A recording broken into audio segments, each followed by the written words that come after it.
What's up, y'all? Welcome back. Welcome back. Today, I'm here with the book haul from Book Outlet. Let's get it. Favorite reader, that's who you are. Traveling near, traveling far. Through every chapter, you're the star. Favorite reader, that's who you are. Okay, so Book Outlet had the $5.99 fiction sale. And this year I said, I don't really need anything. But yet, somehow, I still found stuff to get. Like, did I need this stuff? No. But did I get it? Yes. I'm just going to do a quick book haul. It just came today. And mine always come, I don't know if it's my post office. They always come like, yeah, see this legit open. I don't know if y'all can see this. My boxes come like halfway open, beat up, thrown around, ripped everywhere. And it's not Book Outlet. I'm almost certain it's my post office, because it's not the only thing that comes like this. But anyways, let's just jump into it. What do we have? Warning, may contain awesome books. Oh, disclaimer, not all of these books were in the $5.99 sale. I just used that time to get some books. I did get some in the $5.99 fiction sale, but there's also some in here that wasn't in the sale, but I got. Dang, they just thrown in here too. I'm gonna blame my post office. I'm blaming it. This books just in here, y'all. Okay, I'm gonna stop complaining. The first one that was just thrown in here, and that's why the Rob kind of messed up like that. But anyways, the first one is Mule Bone by Zora Neale Hurston and Langston Hughes. Hope y'all can see that. This is a play. It's a play, and it's one that I've never read, but I've read things about it. I knew that Zora Neale Hurston and Langston Hughes disagreed on a lot of stuff while making this, and I've never read it. So I was like, this was actually $5.99. Dang. This was just thrown in the box too. But anyways, this was actually $5.99, and I just love how beautiful this is. It's a comedy, and it's set in Eatonville, which is Zora Neale Hurston's hometown. So very excited to read that. Next, this is a book that I've heard a lot about. Maybe not this year, but definitely last year and the year before. I heard a lot about this, and it's a book that I've been meaning to get. It was a part of the $5.99 sale. That is The American Daughters by Maurice Carlos Ruffin. From my understanding, this is a book about a strong bond that this mother and daughter have, but then they're separated. I know that there's some spy type stuff going on. I do know that there's a society of spies called the Daughters that the main character is invited to join. So I just thought this is kind of interesting. Let me see what this is about. It sounds good. It's about fighting for your freedom. It's about community, and it sounds good. Let's see. It's blurred by Robert Jones Jr. That's cool. Amani Perry. Okay. So yeah. And let me know if y'all read any of these. What's next? Oh, another book I've heard great things about is Lonely Crowds by Stephanie Wambugu. Great things about this. From what I understand about this book, it centers a friendship, and one of those intense friendships, where y'all just like inseparable, and it becomes like just something deeper. I don't know. It's about friendship. It's about growing. It's about relationships. I'm excited to read this really because like somebody directly messaged me and said, I really think you like this. So I'm going to check it out. Very excited. I've heard some great reviews on it. Yeah, it seems like the two friends, their lives kind of come together, and then they start, taking different paths, which is life a lot of times, not all the time, but you do see that over and over. So I'm interested to see how the author kind of portrays that, because I feel like it's super relatable for a lot of people. So that's that one. Okay. Next, we have a memoir, Kim, Share My Life with David Ritz. I've read a lot of memoirs and biographies that David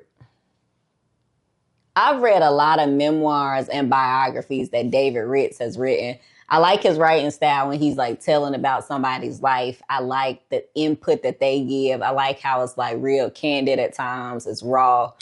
He really tries to like show a full picture and highlight the humanness of the person. Like he's not trying to paint this pretty picture, make them seem perfect. I feel like it's a really good, well balanced, well rounded look at the musician that he's writing about.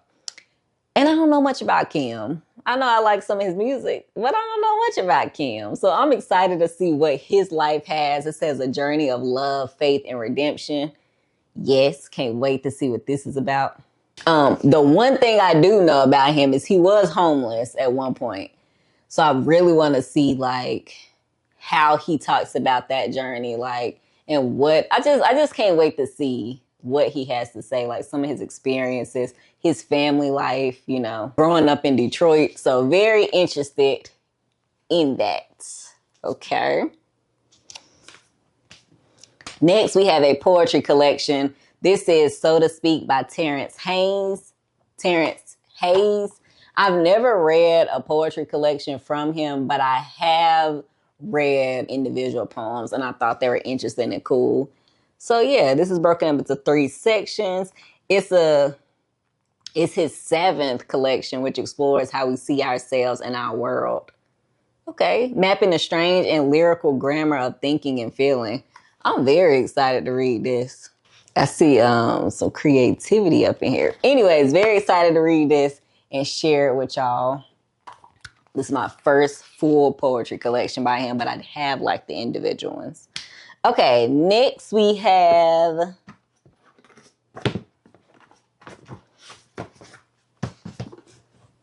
another poetry collection. I've never read a poetry collection from this author at all, or anything from this author. It is called Black Oak, Ode Celebrating Powerful Black Men by Harold Green III. Oh yeah, I already know I'm gonna like this. It's got some beautiful art in here. It highlights people like Black Thought, Big Crit, LeBron James, Dr. Henry Louis Gates Jr., who else? Pharrell, Jason Reynolds, Dwayne Wade. Yeah, let's see. Oh, everybody has, I like the artwork in here. Oh yeah, I'm gonna like this. This is very creative. Let's see. And it's broken up into different parts. You have the brave hearts, the champions, the dreamers, the guardians, the humanitarians. Nice. Okay. Very excited to read this. Very. Okay, what's this? Oh, this is a book I've also heard people review. Now, I've seen mixed reviews of this. This book is older, but it was republished recently. And that is Fish Tales by Nettie Jones. I've heard mixed reviews about this, but it was $5.99, so I got it. I don't know, like I'm reading it. I feel like I might like it. But there's also people who our reading tastes align very well, and they was just kind of like, oh, it's okay. So I'm not sure. It says it's a bold exploration of the blurred line between love and control, pleasure and addiction. Okay. Takes place in New York City. You know, we're going to see. We're going to see. Takes place in New York City and Detroit. So yeah, we're going to see. We're gonna see. Okay. Low-key got more than I thought I did. The next one is a book that I almost bought a couple of years ago, but I actually put it back, and this just seemed like the time to buy it. That is Relations, an anthology of African and diaspora voices. For some reason, I was expecting artwork to be in here, and it ain't a lick of art. It ain't a lick of artwork.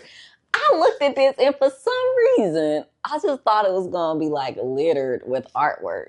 And it's totally not. It's an anthology, which I knew, but I just thought like somehow there was going to be artwork spread throughout it. But it has writers from, based in, or moving between Botswana, Canada, Chad, the Democratic Republic of the Congo, Egypt, Ghana, Jamaica, Kenya, Senegal, the US, the UK, Uganda, Zimbabwe, all over. Okay. Yeah.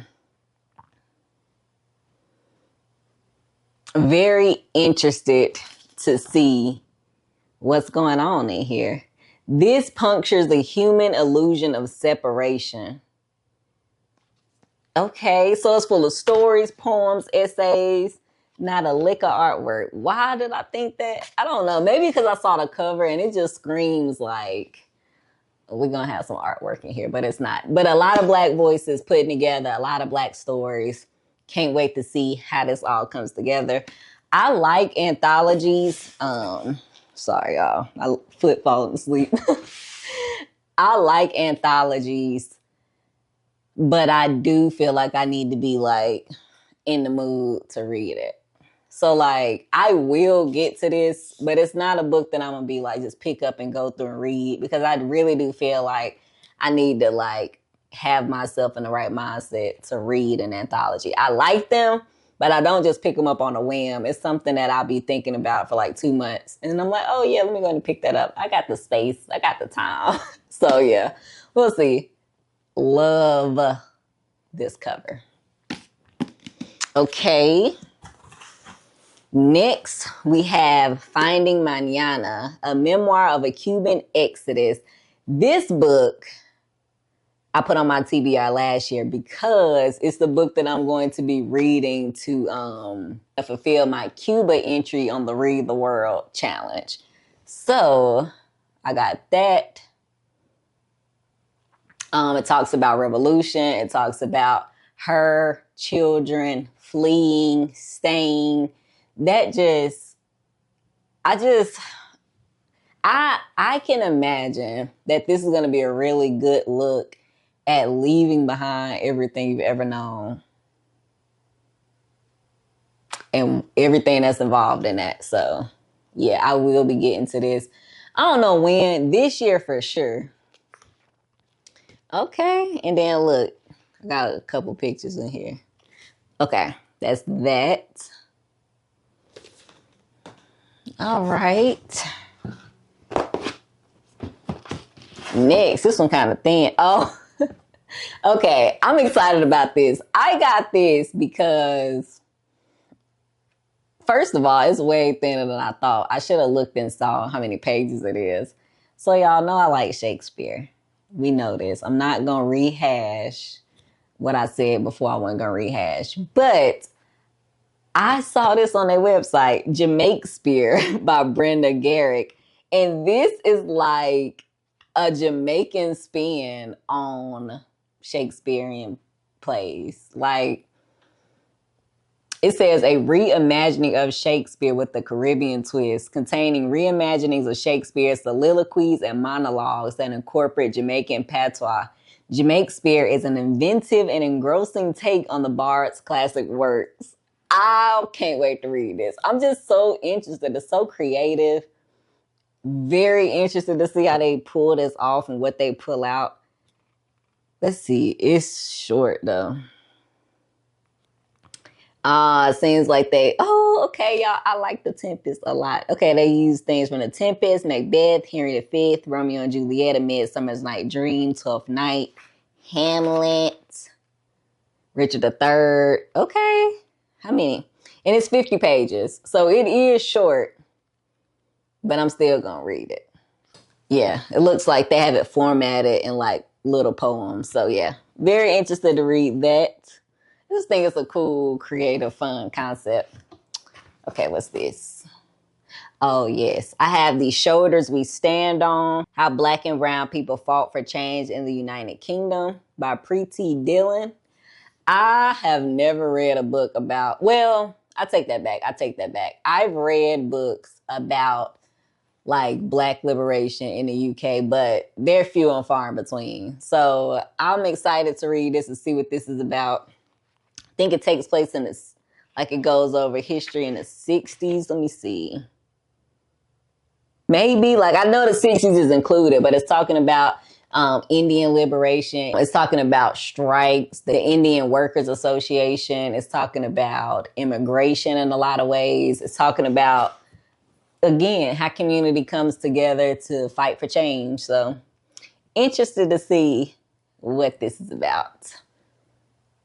And one of my favorite things to say, this book is called The Shoulders We Stand On, but one of my favorite things to say, or my favorite concepts to think about, is the shoulders we stand on, how we're here now and we can do things now because of choices that were made in the past. So there's that.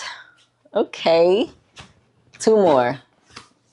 Oh, yes. I've never read this, and I've been wanting to read this for years. I Got Revolutionary Suicide by Huey P. Newton.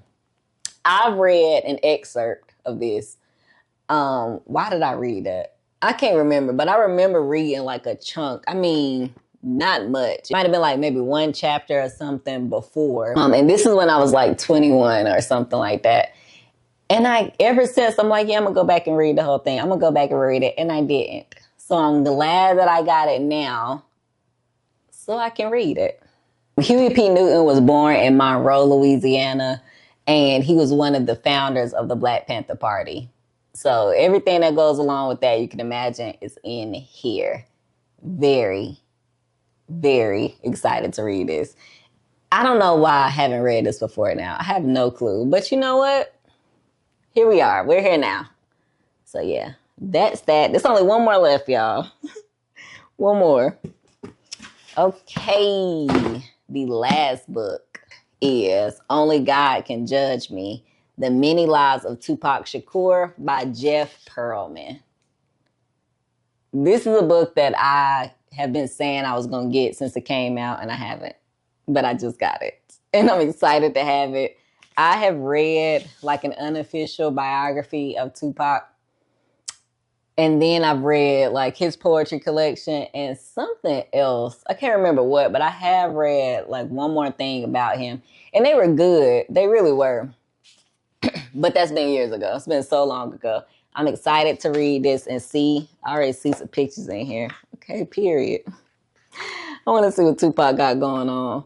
Because, yeah, he was so influential. So much can be said. And I just want to see how it all gets pulled together. So, yeah. There we go. Okay, let me show y'all the final look. Let's see how I'm going to stack this up.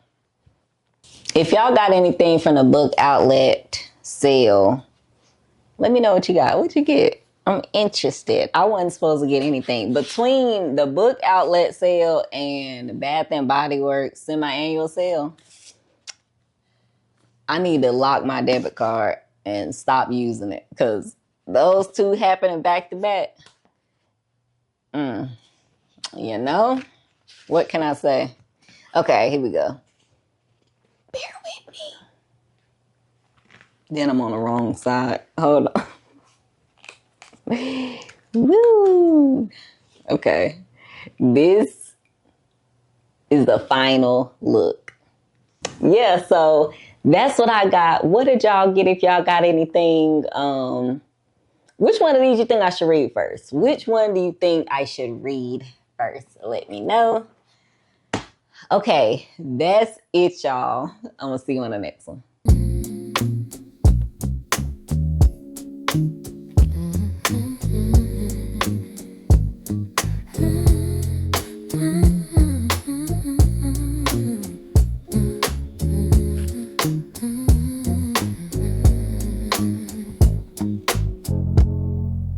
Pages turning soft as silk, stories flowing like warm milk. A journey starts with air.